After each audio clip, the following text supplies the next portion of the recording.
So we talk about the structure of an atom. The size of the nucleus is extremely small as compared to the whole size of an atom. And this experiment gives us an evidence of that.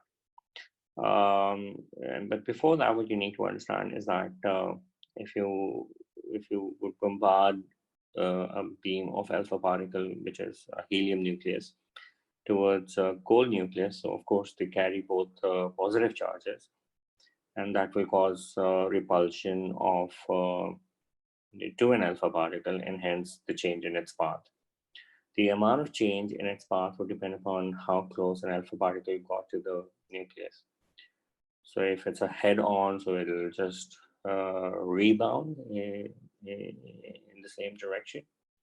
But if it's further away, then the amount of deviation would be less. So this is deviating by 180 degrees. This is deviating by an obtuse angle, and this is deviating by an acute angle, and even lesser acute angle. So if you could notice, as I go further up, the particles are further away from the gold nucleus, and hence the amount of deviation experienced by them is lesser. So guys, the thing is that Geiger and Marsden were two scientists who performed an experiment where they took a very thin gold foil and they bombarded a beam of alpha particle, and they put detectors to identify the path of the alpha particles on the opposite side. As these alpha particles will pass through the gold foil, what was being noticed was that many alpha particles were going straight on. They were not experiencing any sort of deviation. Few deviated by acute angles, and extremely small deviated by angles bigger than 90 degrees. I've also mentioned a number over here just to indicate how small do I mean. It's like 1 in 8,000. It's a very, very small number. So why is it so that most alpha particles are moving straight on? It's not that, I mean, you're keeping the source at one place. You're moving the source at different positions, and then you're realizing that when you move it at different places, then most alpha particles are going straight on.